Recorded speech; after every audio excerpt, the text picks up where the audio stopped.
নেপালের মতো বাংলাতেও দুর্নীতির বিরুদ্ধে গণ অভ্যুত্থান হওয়া প্রয়োজন। বিনা রক্তপাতে কোনো দুর্নীতিগ্রস্ত শাসক বা শাসন ব্যবস্থা শেষ হয় না। বিজেপি নেতা অর্জুন সিং এর এই মন্তব্যের প্রেক্ষিতে ব্যারাকপুর কমিশনারেটে অভিযোগ দায়ের হলো।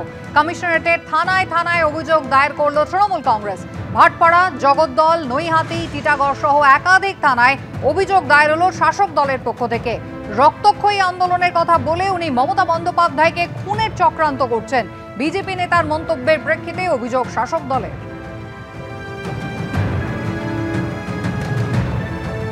তৃণমূল তো সব মিথ্যা অভিযোগ করে, তাতে কি যায় আসে?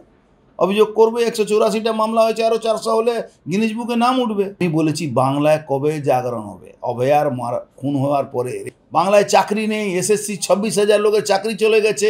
এই যে কারাপশন সারা বাংলায় হচ্ছে, তার বিরুদ্ধে কবে জনজাগরণ হবে এইটা বলেছি। কোনো সময় আমি বলিনি কি মমতা ব্যানার্জিকে আমি হুমকি দিয়েছি। আরে মমতা ব্যানার্জিকে আমি হুমকি দেওয়ার কে আছি? বাংলার মানুষ ওনাকে ছাড়বে না। ধরনের কথাবার্তা উনি বলছেন সেগুলো ক্রিমিনাল অ্যাক্টিভিটির কথা। আমার মনে হয় যে ওনার মেন্টালি উনি প্রচণ্ড ডিস্টার্ব। নাহলে যেভাবে পাগলে প্রলাপ ভুগছেও যা খুশি তাই বলে যাচ্ছে। এই ধরনের কথা উনি আজকে বলেছেন, যে আচরণ দেখিয়েছেন, তাতে আগামী দিন বাংলায় কোনো জায়গায় কোনো অশান্তি হলে বা কোনো রকম কিছু হলে তার সম্পূর্ণ দোষীটা হবে। উত্তরবঙ্গ সফরে গিয়েছেন মুখ্যমন্ত্রী মমতা বন্দ্যোপাধ্যায়, আর সেখানে গিয়ে সোশ্যাল মিডিয়া নিয়ে মন্তব্য করেছেন মুখ্যমন্ত্রী। তিনি বলেন যে আপনারাই সিদ্ধান্ত নিন কি দেখবেন আর কি দেখবেন না, কোনটা গ্রহণ করবেন আর কোনটা বর্জন করবেন। দুর্নীতির অভিযোগ নিয়ে বিরোধীদের জবাব দিতে গিয়ে মুখ্যমন্ত্রী মমতা বন্দ্যোপাধ্যায় বলেন বদনাম করার চেষ্টা করা হচ্ছে। পাল্টা জবাব দিয়েছে বিরোধীরা। অশান্তির আগুনে পুড়ে খাক প্রতিবেশী দেশ নেপাল। এই ঘটনায় উদ্বিগ্ন মুখ্যমন্ত্রী। উত্তরবঙ্গ সফরে মঙ্গলবার শিলিগুড়ি পৌঁছন মমতা বন্দ্যোপাধ্যায়। অতিথি নিবাসে থাকার কথা থাকলেও ইন্টারনেটের সমস্যার কারণে রাতে তিনি চলে আসেন উত্তরকন্যায়। সেখান থেকে খোঁজখবর নেন নেপালের পরিস্থিতির। Facebook, Instagram, WhatsApp, YouTube, Telegram সহ 26টি সোশ্যাল মিডিয়া প্ল্যাটফর্ম বন্ধ করে দেয় নেপাল সরকার।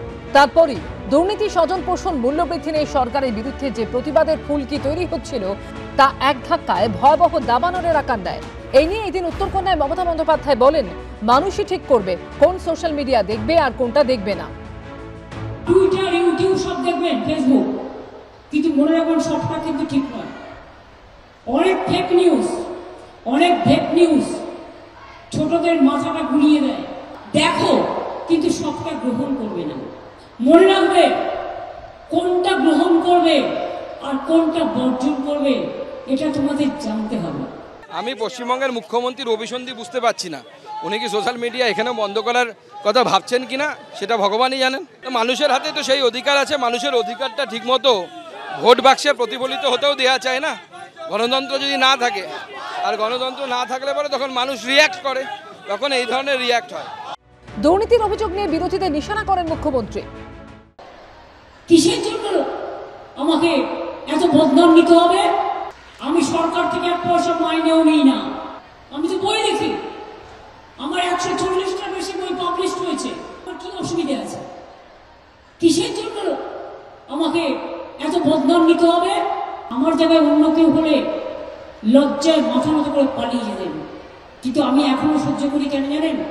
আমি জানি আমি যদি না থাকি তাহলে মনে রাখবেন যে জিনিসগুলো করছি বা করে যাচ্ছি বা আগামী দিনে করবো, এগুলো সব লুঠেরা লুঠে নেবে। মানুষকে কথা বলতে দেবে না, মানুষকে তার অধিকার রাখতে দেবে না। বাংলাকে ওই গুজরাটে পরিণত করবে। পাল্টা কটাক্ষ করতে ছাড়েনি বিরোধীরা।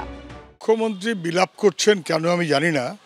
এত সুন্দর করে রাজ্যটাকে গড়েছেন, যেখানে ছেলে মেয়েদের লেখাপড়া 12টা বেজে গেছে, কাজের ব্যবস্থা নেই, মাস্টারমশাই তাদের হকের চাকরি দাবিতে রাস্তায় মিছিল করতে হয়, পুলিশের পেটানি খেতে হয়, রাজ্য ছেড়ে সব দলে দলে পরিযায়ী শ্রমিক হতে হয়, আর গোটা রাজ্যটা তো দুর্নীতিতে নিমজ্জিত।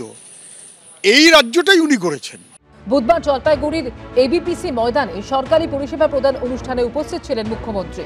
সেখানে বিভিন্ন প্রকল্পের উদ্বোধন ও শিলান্যাস করেন মমতা বন্দ্যোপাধ্যায়। পাশাপাশি উত্তরবঙ্গের 8টি জেলার চা বাগান শ্রমিকদের হাতে তুলে দেন জমির পাট্টা। বৃহস্পতিবার বিকেলে কলকাতায় ফিরবেন মুখ্যমন্ত্রী। আশাবুল হোসেন, রুমা পাল ও সমীরণ পালের রিপোর্ট, এবিপি আনন্দ। উত্তরকন্যায় সারা রাত পাহারা দিয়েছেন মমতা বন্দ্যোপাধ্যায়। অন্যদিকে দার্জিলিং এর পানি ট্যাঙ্কি সীমান্তে সতর্ক রয়েছে এসএসবি। চলছে টহল। নেপালের অশান্তির আঁচ যাতে কোনোভাবেই এদেশে ঢুকতে না পারে তার জন্য নেপালের সেনাবাহিনীর সঙ্গে যৌথভাবে এদিন রুট মার্চ করে ভারতের এসএসবি। পরিস্থিতি কবে স্বাভাবিক হবে এখন তারই অপেক্ষায় দুতরফের বাসিন্দারা।